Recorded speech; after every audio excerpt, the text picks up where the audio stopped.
LOC के उस पार पाकिस्तान दहशत में है, तो दूसरी तरफ एलओसी के इस पार जो आतंकी हैं, जिन्होंने आतंकियों का साथ दिया है, सब डरे हुए हैं, खौफजदा हैं, क्योंकि पहलगाम में हिंदुओं के एक हत्यारे का हिसाब किताब शुरू हो चुका है। चुन चुनकर बदला लिया जा रहा है, आतंक के अड्डों को नेस्तनाबूद किया जा रहा है, आतंकियों का एनकाउंटर भी हो रहा है।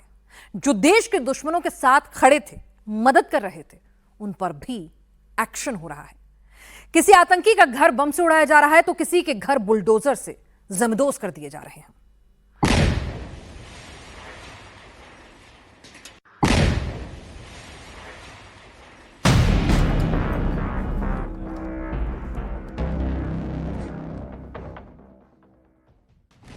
पहलगाम हमले में शामिल आतंकियों के घरों को बम से उड़ाया गया, बुलडोजर चलाया गया, जमींदोज किया गया। पहलगाम में हिंदुओं पर अटैक करने वालों, साजिश रचने वालों, रेकी करने वालों का हिसाब हो रहा है। जैसा प्रधानमंत्री मोदी ने कहा था, देश विरोधियों की बची जमीन को मिट्टी में मिला देंगे, बिल्कुल वैसा ही हो रहा है।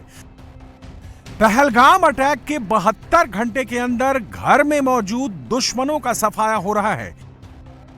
यह लश्कर का आतंकी आसिफ शेख है। पहलगाम में हिंदुओं पर गोलियां बरसाई।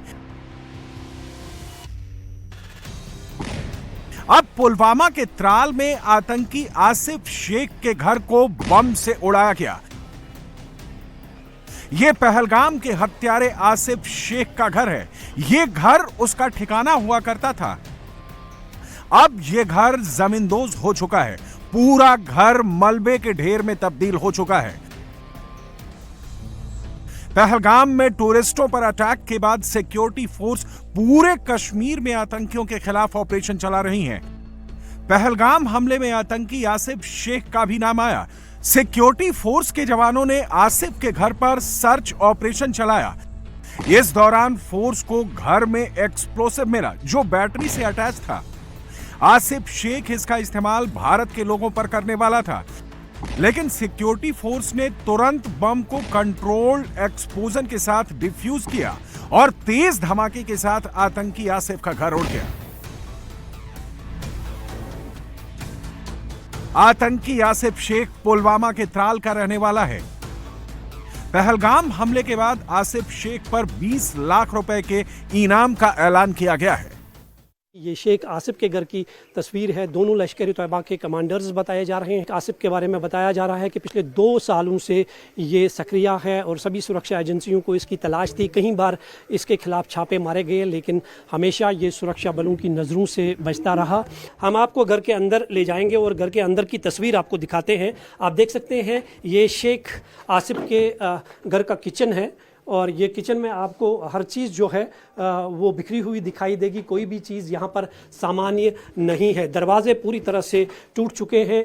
2 मंजिला ये शेख आसिफ का घर है और बताया जा रहा है कि इसी जगह पर जो है सबसे पहले ब्लास्ट किया गया और जो घर के बाहर वाला हिस्सा है वो भी पूरी तरह से ज़मीन बोस हो गया। ये दरवाज़ा आप देख सकते हैं कि दरवाज़ा जो है ये पूरी तरह से बिखरा हुआ पड़ा हुआ है।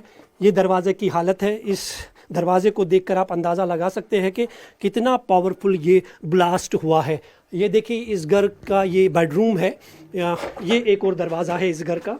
ये आप देख सकते हैं कि सारे दरवाजे जो है वो पूरी तरह से निकल चुके हैं। कोई भी चीज़ जो है यहाँ पर आपको उस हालत में नहीं दिखेगी। सिक्योरिटी फोर्सेस का ऑपरेशन सिर्फ पुलवामा में ही नहीं चल रहा है, अनंतनाग में भी चल रहा है। त्राल में आतंकी आसिफ शेख के घर को बम से उड़ाया गया, तो अनंतनाग में लश्कर के आतंकी आदिल ठोकर के घर पर बुलडोजर चलाया गया। लश्कर आतंकी आदिल हुसैन ठोकर ने पहलगाम में टूरिस्टों का धर्म पूछकर गोली मारी। अब उसके घर पर बुलडोजर एक्शन हुआ है। आतंकी आदिल का घर लकड़ी और ईंट से बना था। अब बुलडोजर से घर की एक एक ईंट को उखाड़ दिया गया। लकड़ी की बनी हर एक चीज को ध्वस्त कर दिया गया।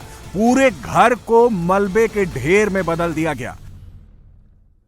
हम इस वक्त आदिल ठोकर के घर के बाहर मौजूद है। बताया जा रहा है कि 8 बजे के आसपास सिक्योरिटी फोर्सेस ने इनके घर में रेड की और करीबन 1 बजे के आसपास जो है ये घर पूरी तरह से नष्ट कर दिया गया है। पुलिस की कार्रवाई किस तरह से हुई है ये आप इन तस्वीरों को देखकर अंदाज़ा लगा सकते हैं। ये आदिल ठोकर का घर है, यहाँ उनका परिवार रहता है। देख सकते हैं कि ताश के पत्तों की तरह ये घर जो है पूरी तरह से ज़मीन बोस हो चुका है। डबल स्टोरी ये मकान है और यहाँ पर घर का जो पूरा सामान जो है वो आपको यहाँ पर बिखरा हुआ दिखाई देगा। बताया जा रहा है कि जब पुलिस ने यहाँ पे रेड की रात को, उसके बाद उसके घर वालों को जो है बाहर निकाला गया और उसके बाद ये कार्रवाई जो है अमल में लाई गई। तस्वीर आप यहाँ पर देख रहे हैं, इसी तरह की तस्वीर लश्कर तैयबा के एक और कमांडर शेख आसिफ के घर में भी इसी तरह की कार्रवाई की गई है, क्योंकि भारत सरकार की तरफ से ये कड़ा संदेश दिया गया है, एक मैसेज दी गई है कि मिलिटेंसी के खिलाफ जो है सख्त से सख्त कार्रवाई होनी चाहिए।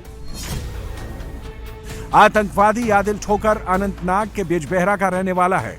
आतंकी आदिल ने पोस्ट ग्रेजुएट किया है और पहले शिक्षक के तौर पर काम करता था। वो अक्सर सिक्योरिटी फोर्सेस के हाथों मारे गए आतंकियों के जनाजे में शामिल होता था। बताया जाता है कि 2018 में ठोकेर वाघा अटारी बॉर्डर पार करके पाकिस्तान चला गया, जहां उसने टेररिस्ट ट्रेनिंग ली। आदिल ठोकेर लश्कर तैयबा से जुड़ा हुआ है और टीआरएफ की टारगेटेड किलिंग में शामिल है। आदिल ठाकुर वर्ष 2018 में बताया जा रहा है कि पाकिस्तान चले गए। उन्होंने आर्म्स और एमिनेशन की ट्रेनिंग वहाँ पे हासिल की और उसके बाद उन्हें ये मिशन दिया गया था कि वो साउथ कश्मीर में किसी बड़े हमले को अंजाम दे और वर्ष 2024 में वो वापस कश्मीर आए। इस तरह की पुलिस सूत्रों से हमें जानकारी मिल रही है और 22 अप्रैल को जो है बाइसरन इलाके में उन्होंने एक बहुत बड़े मिलिटेंट हमले को अंजाम दिया, जो कश्मीर की मिलिटेंसी के इतिहास में अब तक का सबसे बड़ा हमला माना जा रहा है।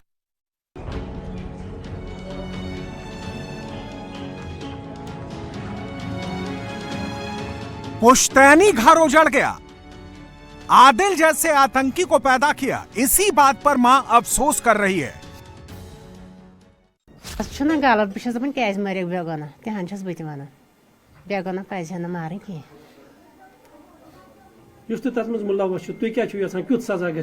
ना तमिस गो बहुत सजा दिन यम कोर तमिस ती कर।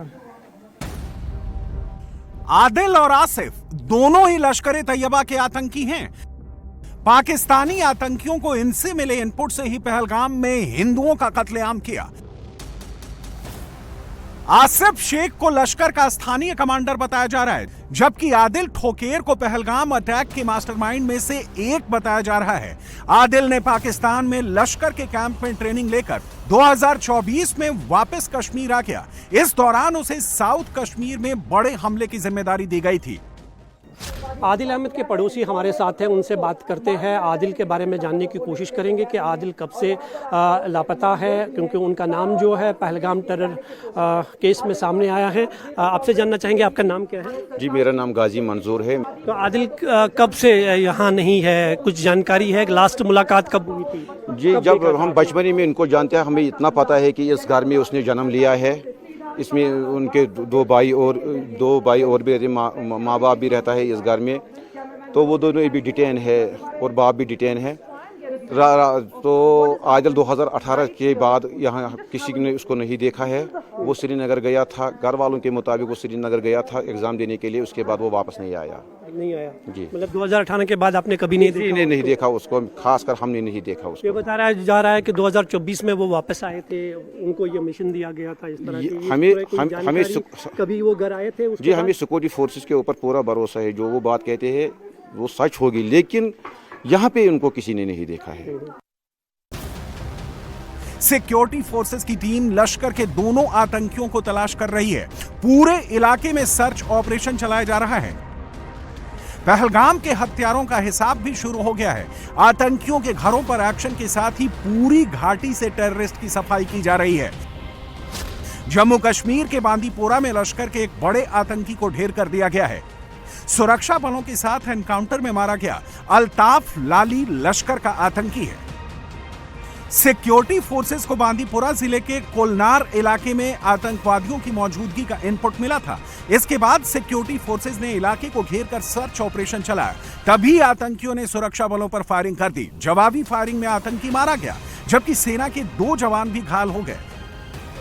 पहलगाम में हिंदू टूरिस्टों पर नरसंहार कर फरार हुए आतंकियों के खिलाफ घाटी में सर्च ऑपरेशन चौथे दिन भी जारी है। कश्मीर पुलिस और सीआरपीएफ मिलकर पहलगाम, अनंतनाग, पुलवामा, शोपिया के अलग अलग इलाकों में door to door search operation कर रही हैं, जबकि दूसरी ओर जंगलों में हाईटेक टेक्नोलॉजी के साथ आतंकियों की तलाश की जा रही है। हम ऊपर बाईसरन की तरफ आते हैं तब तो 5 किलोमीटर का रास्ता तय करना पड़ता है, लेकिन कोई यहाँ से अगर भागना चाहे तो उसके लिए 4 रास्ते हैं जो उन्हें मदद पहुंचाते हैं। अब वो 4 रास्ते कौन हैं? देखिए, मैं अपने कैमरा पर्सन राजीव वर्मा से कहूंगी, जरा पीछे की पहाड़ियों को दिखाएं।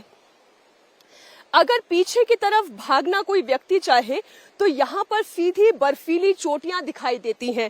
आप देखें, अभी भी उन बर्फीली पहाड़ियों पर बर्फ की चादर बिछी हुई है। ये पीछे का रास्ता है जहाँ पे बर्फीली पहाड़ियां हैं। दक्षिण कश्मीर कुकंडा की पहाड़ियों तक यहाँ से पहुंचा जा सकता है और फिर आगे डोडा और किश्तवाड़ से ये रास्ता जोड़ता है। वहीं दूसरी तरफ आप जरा मेरे दाहिने तरफ नजर घुमाकर देखें, यहाँ पर खाई सी नजर आती है और ये जो बरसाती बोले या पहाड़ी नदी आप बोले, जो बर्फ ऊपर से पिघलते हुए आती है, इसी नदी के सहारे नीचे तक होकर जाती है। तो एक रास्ता ये है, अगर इन्हीं पहाड़ियों की तलहटी से भागा जाए तो अनंतनाग टाउन तक जा सकता है और श्रीनगर तक आगे जा सकता है। पर हम मौजूद हैं, ये वही बाईसरन की तरफ ले जाने वाला इलाका है और इस वक्त आप देख रहे हैं लगातार पेट्रोलिंग हो रही है और लगातार सर्च ऑपरेशन चलाया जा रहा है। इस सर्च ऑपरेशन का मकसद है ग्राउंड वर्कर्स के ऊपर दबाव बनाना, जो आतंकियों की मदद कर रहे हैं। पहलगाम में स्थानीय दुकानदारों से लेकर घोड़े वालों, टैक्सी, कैब ड्राइवरों से पूछताछ की जा रही है, क्योंकि बिना लोकल सपोर्ट के पहलगाम में इतना बड़ा अटैक संभव नहीं है। पूरे कश्मीर में करीब 2000 लोगों को हिरासत में लिया गया है। केवल पहलगाम में ही 250 लोगों को हिरासत में लेकर पूछताछ की जा रही है। बांदीपुरा में 24 घंटे में 7 ओवरग्राउंड वर्करों को गिरफ्तार किया जा चुका है। एक तरफ जहां आतंकियों को खोज कर मारा जा रहा है, तो दूसरी तरफ खुद आर्मी चीफ ने मोर्चा संभाल लिया है। सेना प्रमुख जनरल उपेंद्र द्विवेदी कश्मीर दौरे पर हैं। वेक्टर हेडक्वार्टर का दौरा किया, सेना के टॉप कमांडर्स के साथ मुलाकात की, पूरे हालात पर चर्चा की और आगे की रणनीति बताई। अपने टॉप कमांडरों से बात करने के बाद आर्मी चीफ श्रीनगर में जम्मू कश्मीर के उपराज्यपाल मनोज सिन्हा से मिलने पहुंचे। इस दौरान army chief general Upendra Dwivedi के साथ नॉर्दर्न कमांड के GOC lieutenant M V Suchindra Kumar, army के deputy chief general Prateek Sharma और 15वीं कोर के लेफ्टिनेंट जनरल प्रशांत श्रीवास्तव भी मौजूद थे। उपराज्यपाल ने आतंकियों के खात्मे और जम्मू कश्मीर की सिक्योरिटी को लेकर आर्मी चीफ से बात की। साथ ही उपराज्यपाल से आगे की रणनीति को लेकर भी चर्चा हुई। आर्मी चीफ के दौरे से पाकिस्तान में खलबली मची हुई है। आर्मी चीफ के दौरे से पहले पाकिस्तान की ओर से सीज फायर का उल्लंघन किया गया, लेकिन भारतीय सेना की ओर से इसका मुंहतोड़ जवाब दिया गया। इस वक्त एलओसी पर कैसे एंटी इन्फिल्ट्रेशन सिस्टम एक्टिव है? हम इस समय लाइन ऑफ कंट्रोल के उरी सेक्टर में हैं। हम आपको भारतीय सेना की तैयारी दिखा रहे हैं। इलेक्ट्रॉनिक सर्विलेंस, साथ में नाइट विजन डिवाइसेस से पूरी तरह से पाकिस्तान के हर एक एरिया को मैप किया जा रहा है, ताकि घुसपैठ की कोशिश या पाकिस्तान अपनी नापाक हरकत ना करे। क्योंकि पाकिस्तानी आर्मी आतंकियों की मदद कर रही है, उसके अलावा पाकिस्तान के regular soldiers line of control को क्रॉस करने की कोशिश में लगे हैं। इसीलिए हमने तय किया कि हम आपको सीधा लाइन ऑफ कंट्रोल से ये तस्वीर दिखाएं। हम आपको ये भी बता दें कि पाकिस्तान ने देर रात से लेकर सुबह तक कई जगहों पर, जिसमें गुरेज, तंगधार सेक्टर और उरी के आसपास के इलाके मौजूद हैं, वहां पर स्मॉल आर्म फायरिंग की। भारतीय सेना ने औपचारिक तौर पर बताया कि इसका जवाब भारतीय सेना ने दिया।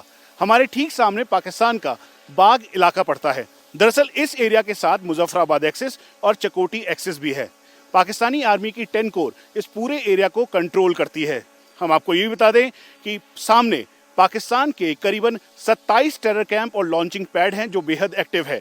इसके ठीक सामने आलियाबाद, गढ़ी हबीबुल्ला, चेला बंडी, दूधनियाल, चकोटी जैसे टेरर कैंप और लॉन्चिंग पैड हैं, तो नीचे समानी, खुरेटा, हजीरा, काली घाटी, उसके अलावा निकियाल, जंद्रूत, ये सभी टेरर कैंप्स में करीबन 150 से ज़्यादा आतंकियों की मौजूदगी है। पाकिस्तानी आर्मी आतंकियों को शील्ड बनाकर इस समय सिविल एरिया की तरफ चली गई है, क्योंकि उनको लगता है कि अगर भारतीय सेना ने एक्शन किया तो कहीं उनके बंकर्स पहले की तरह उड़ा ना दिया जाए। इसी वजह से पाकिस्तानी आर्मी को इस समय ये डर सता रहा है। पहलगाम के पापियों के अंत का काउंटडाउन शुरू हो गया है। जिसने पहलगाम हमले में आतंकियों को सपोर्ट किया है उसकी भी तलाश की जा रही है।